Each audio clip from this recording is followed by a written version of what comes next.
1970. Jimi met Linda again. Gave her Stratocaster in suitcase. Thank you for everything. 3 weeks, dead. September 1970. The Speakeasy Club in London. One of those underground venues where musicians went to escape the spotlight, to just be among other musicians without the weight of fame pressing down. The lights were low, the atmosphere intimate, the kind of place where real conversations could happen between people who'd been made unreal by celebrity. Jimi Hendrix was there that night. He was 27 years old and exhausted in ways that went beyond the physical. 4 years of constant touring, recording, performing, living up to impossible expectations. It had worn him down to something fragile and searching. He was with his girlfriend, Monica Danneman, but his attention kept drifting, scanning the room as if looking for something he couldn't name. And then he saw her, Linda Keith, the woman who'd discovered him 4 years earlier in a nearly empty New York club, the woman who'd given him Keith Richards' white Stratocaster when his own guitar was in a pawn shop, the woman who'd set up showcases and invited industry people and made it her mission to launch his career, the woman who'd sacrificed her relationship with one of the most famous guitarists in the world because she believed in a nobody named Jimmy James. They hadn't seen each other in years. After Jimi went to London in 1966, Linda had been kept at a distance by his management team. They didn't trust her influence. They thought she might try to pull him toward blues purism instead of the commercial psychedelic sound that was making millions. And Jimi, caught up in the whirlwind of sudden fame, hadn't fought to maintain contact. But he'd never forgotten what she'd done for him. He couldn't forget.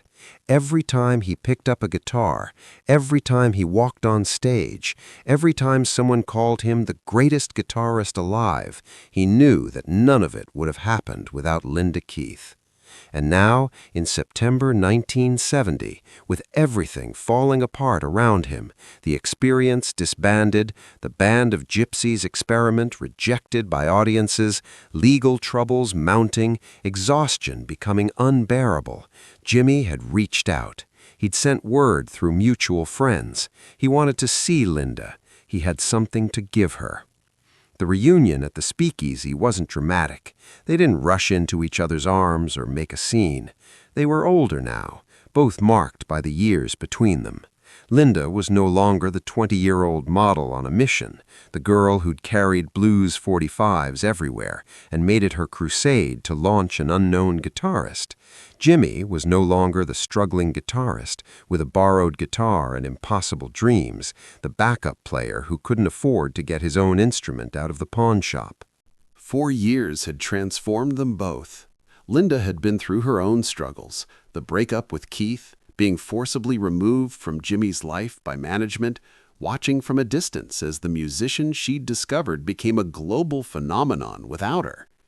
Jimi had lived an entire lifetime in those 4 years, from unknown to legendary, from struggling to wealthy, from free to trapped.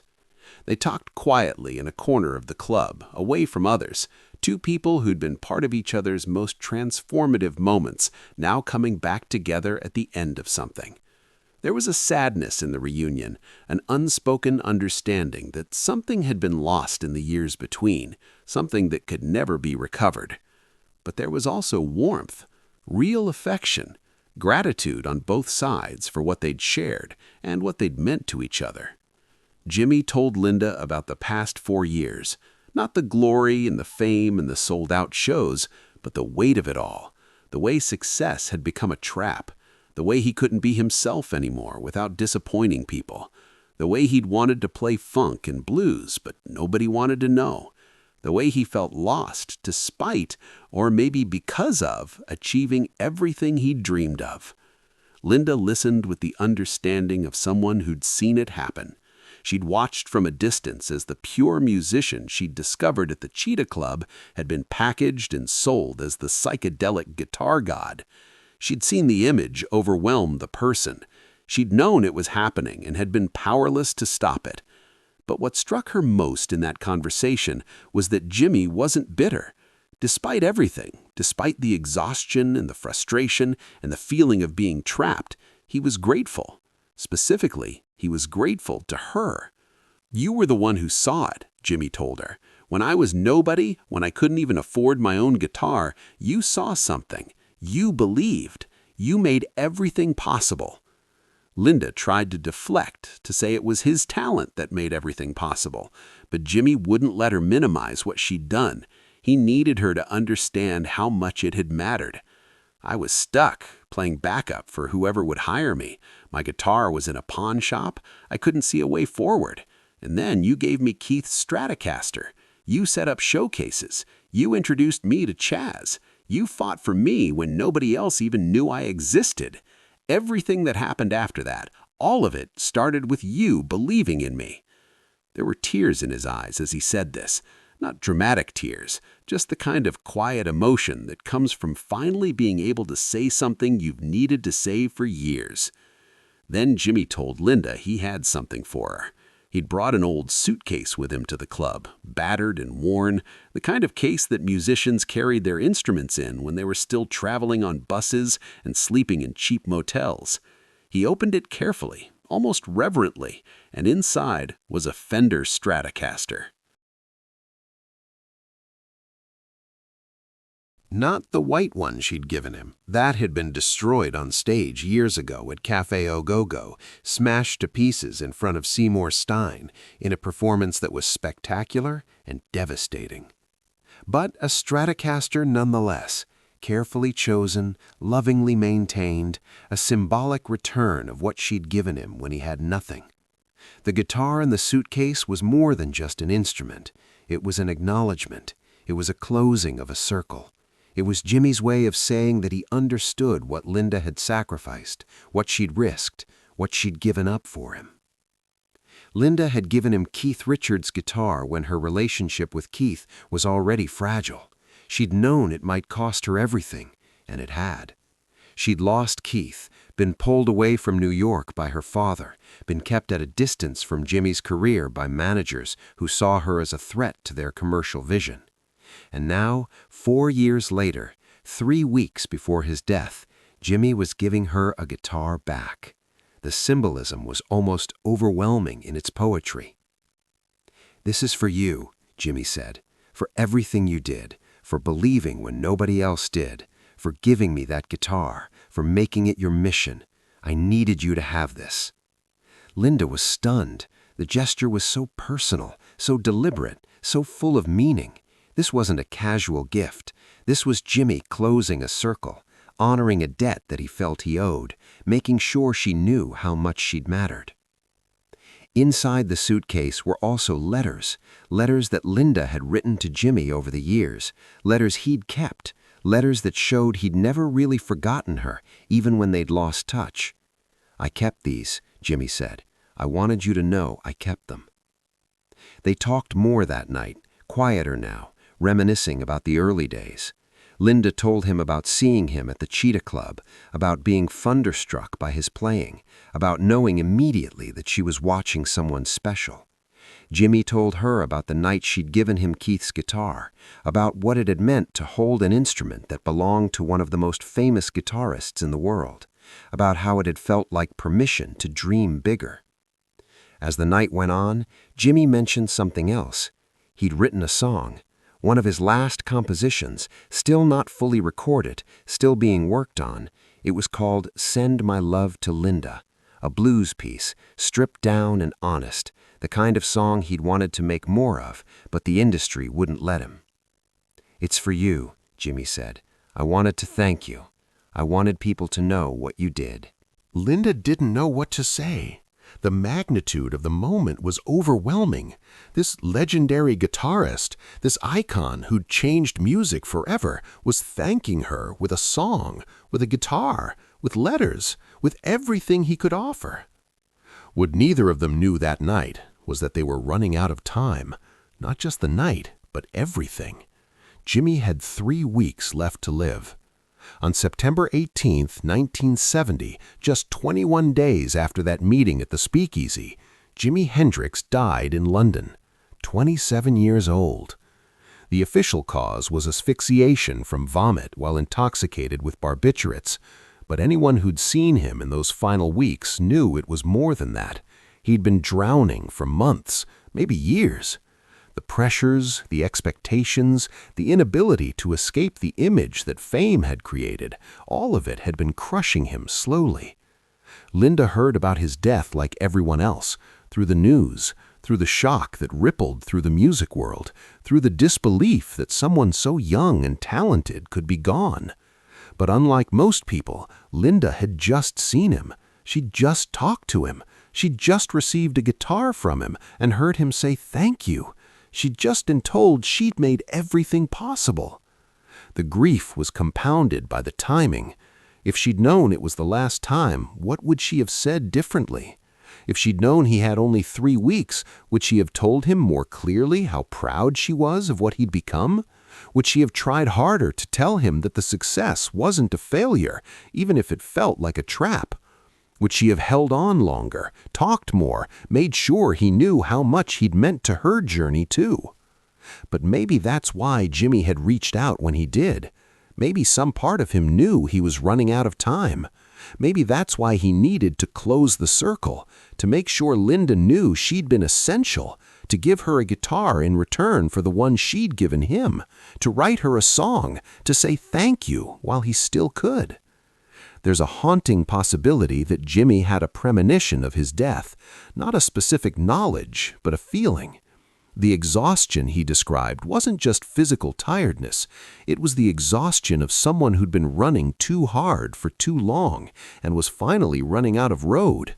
The way he talked about being trapped, about wanting to escape but finding no way out, these weren't just complaints about fame. They were the words of someone who was spiritually and emotionally depleted. And in that depletion, he'd chosen to reach out to Linda. Of all the people he could have contacted in those final weeks, of all the gestures he could have made, he chose to find the woman who'd believed in him first and tell her thank you. The guitar Linda received that night became one of her most treasured possessions, not because it was valuable, though it was, but because of what it represented. It was Jimi's acknowledgement that she'd changed his life.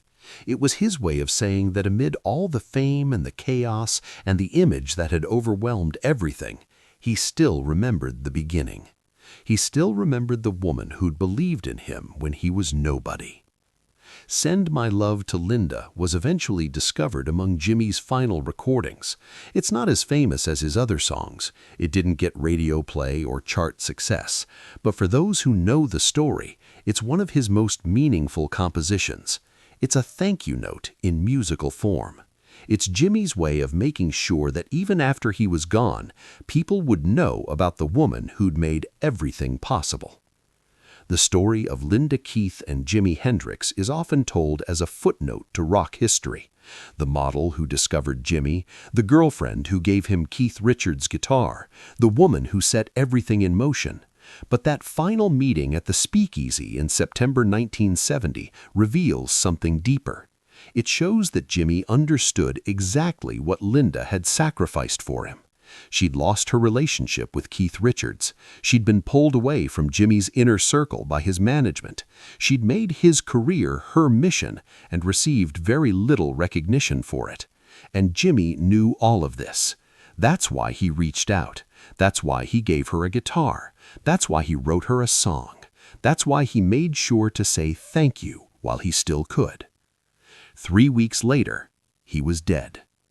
The tragedy of that timing is almost unbearable. If he'd reached out a month later, it would have been too late. The guitar would never have been given. The song would never have been explained. The thank you would never have been said. But he did reach out, and Linda received one of the most meaningful gifts anyone could receive: the knowledge that she'd mattered, that her belief had been essential, that her sacrifice had been worth it. Years later, Linda would rarely speak about her connection to Jimi Hendrix. When she did give interviews, she was careful and measured. She didn't want the story to become something cheap or sensationalized. She didn't want it to be about sex or drugs or rock and roll cliches. She wanted people to understand that Jimi was a serious musician, a prodigious worker who was rarely without his guitar, someone for whom the music meant more than the artifice. "Just listen and you'll hear," she would say, quoting what Jimi had told her. It was his philosophy and her memory of him, stripped of image and expectation, just a musician asking people to really listen to the music. The Stratocaster in the suitcase sits somewhere now, a physical reminder of a circle closed. Linda gave Jimi a guitar when he had nothing. 4 years later, weeks before his death, he gave her one back. The symbolism is almost too perfect. The beginning and the end, the belief and the gratitude, the sacrifice and the acknowledgement. And between those two guitars is the story of Jimi Hendrix's rise and fall, the struggling backup guitarist who became the greatest player of his generation, the pure musician who became a psychedelic icon, the artist who achieved everything and felt trapped by it, the genius who died at 27 trying to escape the image that success had created. Linda Keith gave Jimi Hendrix a guitar and a chance. Jimi Hendrix gave Linda a guitar and a thank you. 3 weeks later, he was gone. If this story of gratitude expressed just in time moved you, subscribe and hit that notification bell. Share this with someone who understands that sometimes the most important thing we can do is say thank you before it's too late. Have you ever reconnected with someone who changed your life just to tell them what they meant to you? Let us know in the comments, and don't forget to like this video for more untold stories of the moments that matter most.